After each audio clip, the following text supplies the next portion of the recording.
more or less mga 30 para 40. Hence, sa Kiara, pwede kita sila. Mostly mga solo parent.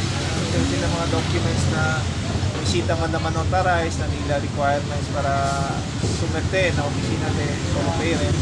Lagi silang todo araw. Mostly amal din ang mga concerns. Tony, apa po itong barangay ni Ara?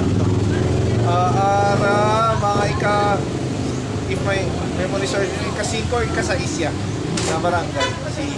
So, hasta cuándo este tipo de programa, considerando tú, Isiman tú, hasta cuándo po rin?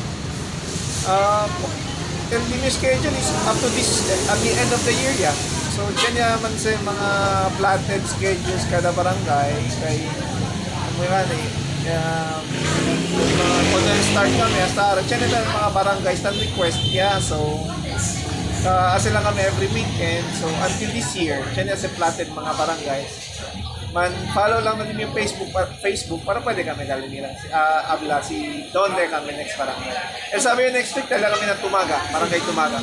At ang barangay ito sa today, ay mucho maklaim tabuya, so it means to kay kalit, kaya sa programa kalit, ang kahente at yato, may sila libre.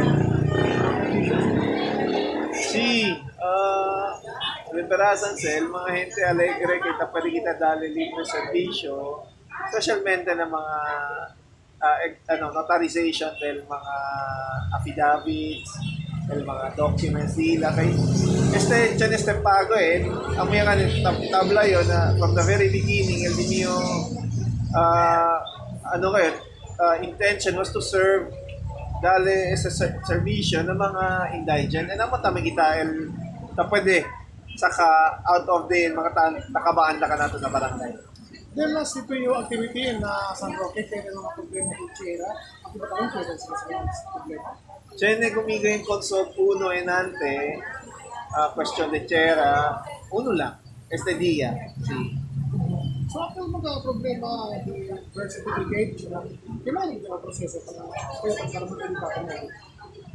Sí. Tiene mga birth certificates na tiene discrepancies.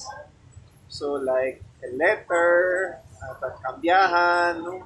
Tiene el gender, ombrele, pero na-receive birth certificate mail. So, tiene el nuevo circular memorandum aratan na registration del birth. Pwede lang to as affidavit po nese.